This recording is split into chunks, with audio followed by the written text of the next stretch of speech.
Hi நண்பர்களே! எல்லாரும் எப்படி இருக்கீங்க? நல்லா இருக்கீங்களா? நான் தான் உங்க சின்ன பொண்ணு பேசுறேன். தன்னோட தோழியோட புருஷன் கூட சேர்ந்து குத்தாட்டம் போட்ட ஊர்வசிய பத்தி தான் இந்த ஸ்டோரியில நான் சொல்லப் போறேன். ஊர்வசிய பத்தி முதல்ல நான் சொல்றேன். சும்மா ஆளு வெள்ளையா, நடுத்தர உயரத்தோட ரொம்பவே அழகா இருப்பா. அவ கூந்தலோட நீளம் அவளோட குடங்களுக்கும் கீழ தொங்கிக்கிட்டே இருக்கும். அந்த அளவுக்கு நீளமா இருக்கும். நல்லா கருகருன்னு அடர்த்தியாவும் இருக்கும். ஊர்வசியோட சிற்பங்கள் ஒவ்வொன்னும் சும்மா செதுக்கி வச்ச சில மாதிரி அங்கங்க நச்சுன்னு ரொம்பவே சூப்பரா இருக்கும். அவ ரோட்டுல நடந்து போறத பார்க்கும்போது, வயசு வித்தியாசமே இல்லாம அவளோட அழக ரசிச்சு பார்க்காத ஆம்பளைகளே இல்லைன்னு சொல்லலாம். இந்த ஸ்டோரியோட ஹீரோயின் ஊர்வசிக்கு 23 வயசு இருக்கும். கல்யாணமாகி 3 வருஷம் ஆச்சு. இன்னும் குழந்தை இல்ல. ஊர்வசியோட புருஷன் வேலை சம்பந்தமாக அடிக்கடி வெளியூர் போயிடுவாரு. 4, 4, 5 நாளு அப்படின்னு தங்கி வெளியூர்ல வேலை பார்ப்பார். ஊர்வசியும் அவளோட மாமியாவும் தான் பெரும்பாலும் வீட்ல இருப்பாங்க. ஊர்வசியோட தோழி ரேகாவும் ஊர்வசியும் மிக மிக நெருங்கிய தோழிகள். ஊர்வசிக்கும் ரேகாவுக்கும் கிட்டத்தட்ட 12 வயசு வித்தியாசம் இருக்கும். ரேகாவுக்கு கல்யாணமாகி 3 குழந்தைகள் இருக்காங்க. ரேகாவோட புருஷன் சுரேஷ் அந்த விஷயத்துல ரொம்பவே கெட்டிக்காரன். அது மட்டும் இல்லாம ஊர்வசிய ரொம்பவே டீப்பா சைட் அடிப்பான். ஊர்வசி வெட்கப்படுற அளவுக்கு வழக்கம் போல ஊர்வசியோட புருஷன் வேலை விஷயமா வெளியூர் போயிட்டார்.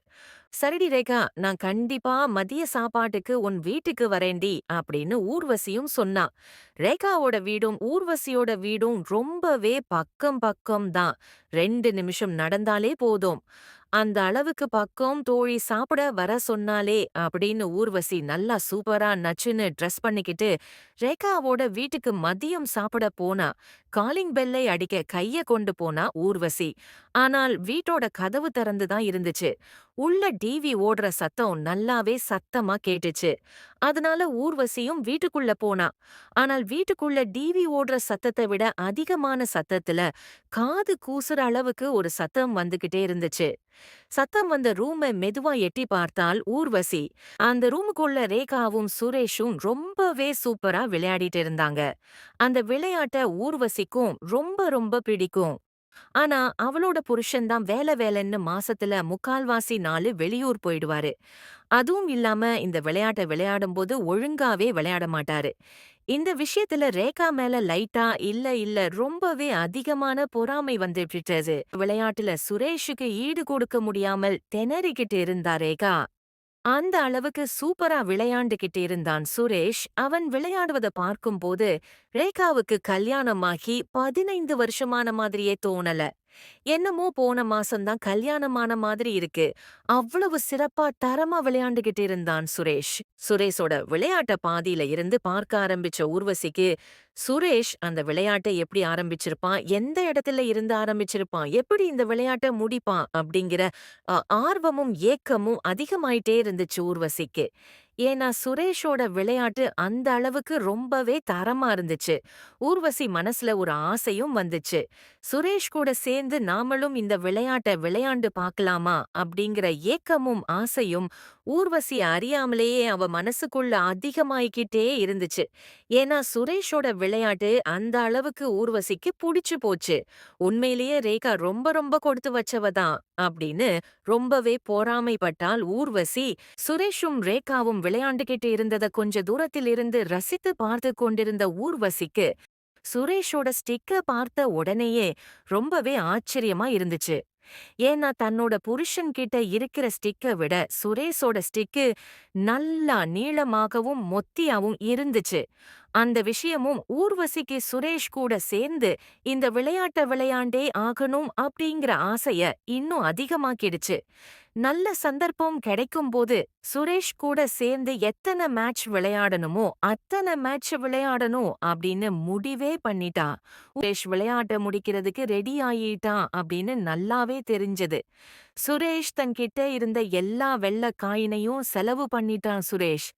உன்கிட்ட மட்டும் எப்படிடா இவ்வளவு வெள்ள காயின் இருக்குது? என்னோட புருஷன்கிட்ட எல்லாம் இந்த அளவுக்கு வெள்ளக்காயின் இல்லையே அப்படின்னு ரொம்பவே வருத்தப்பட்டாள். சுரேஷும் ரேகாவும் விளையாட்ட முடிக்க போறாங்க அப்படின்னு தெரிஞ்சு ஊர்வசி வீட்டுக்கு வெளியே வந்து வாசல்ல நின்னுட்டா. இப்பதான் வீட்டுக்கு வந்த மாதிரி காலிங் பெல்ல அடிச்சா ஊர்வசி இதோ வந்துட்டேன் அப்படின்னு சொல்லிக்கிட்டே ரேகா வந்து கதவை திறந்தா. ஏண்டி கதவு திறந்து தானே இருக்கு, உள்ள வர வேண்டியது தானடி அப்படின்னு சொல்லிட்டு வீட்டுக்குள்ள போனா. ரேகா ஒரு பின்னாடியே வீட்டுக்குள்ள போனா. ஊர்வசி டைனிங் டேபிள்ல உட்காரோடின்னு சொல்லிட்டு கிச்சனுக்குள்ள போனா ரேகா.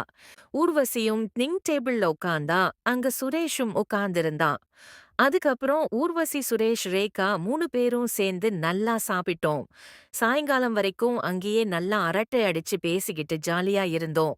அதுக்கப்புறம் ஊர்வசி நான் வீட்டுக்கு போறேன் கிளம்புனா. ரேகாவும் சரிடி ஊர்வசி போயிட்டு வாடின்னு சொல்லிட்டு மறுபடியும் கிச்சனுக்கு போனா. அப்பதான் சுரேஷ் ஊர்வசி கிட்ட சொன்னா, என்னோட விளையாட்டை நீ ஒளிஞ்சிருந்து பார்த்தத நானும் பார்த்தேன் அப்படின்னு சொன்னதும் ஊர்வசிக்கு அதை கேட்டதுமே ஒரு மாதிரி படபடப்பும் பயமும் வந்துச்சு. அதோட விறுவிறுன்னு வீட்டுக்கிட்டுக்கு வந்துட்டா ஊர்வசி. ஊர்வசியோட மாமியார் ஊர்வசி கிட்ட கேட்டாங்க, என்னடி அம்மா உன்னோட தோழி ரேகா வீட்டுல சாப்பாடு எல்லாம் நல்லா இருந்துச்சா அப்படின்னு விசாரிச்சாங்க. எல்லாமே நல்லா இருந்துச்சு அப்படின்னு சொல்லிட்டு ஊர்வசி ரூமுக்குள்ள போனா. நைட்டு ட்ரெஸ்க்கு மாறினா. அன்னைக்கு ராத்திரி முழுக்க ஊர்வசிக்கு தூக்கமே இல்லை. சுரேஷும் ரேகாவும் விளையாண்டது பத்தி தான் சிந்தனையாக இருந்துச்சு. சுரேஷ் சொன்னதை நினைச்சு ஊர்வசிக்கு வெக்கமாவும் சிரிப்பாவும் இருந்துச்சு. அதே நேரத்துல சுரேஷ் கூட சேர்ந்து எப்ப மேட்ச் விளையாட போறோம் அப்படின்னு ரொம்பவே ஏக்கமாக இருந்தது ஊர்வசிக்கு. என்னதான் இருந்தாலும் ஊர்வசியால அவளோட பசிய கண்ட்ரோல் பண்ணவே முடியல.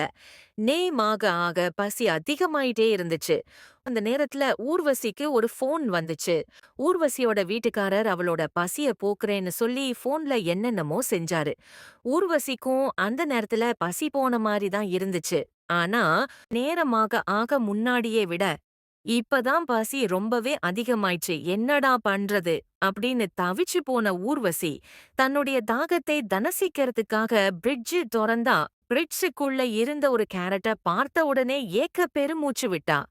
ஊர்வசி இன்னைக்கு இந்த கேரட் தான் என்னோட பசிய போக்க போகுது அப்படின்னு சொல்லி வழக்கத்தை விட அதிகமான ஏக்க பெருமிச்ச வெளியாக்குனா ஊர்வசி. அந்த அற்ப சந்தோஷத்திலேயே அசந்து நல்லாவே தூங்கினா. ரேகாவும் சுரேஷும் விளையாடுறத பத்தி தான் நான் உங்ககிட்ட சொன்னேன். அடுத்த ஸ்டோரியில ஊர்வசியும் சுரேஷும் விளையாடுறத பத்தி உங்களுக்கு சொல்றேன் நண்பர்களே. ஓகே, மீண்டும் அடுத்த வீடியோவில் சந்திப்போம். பாய்.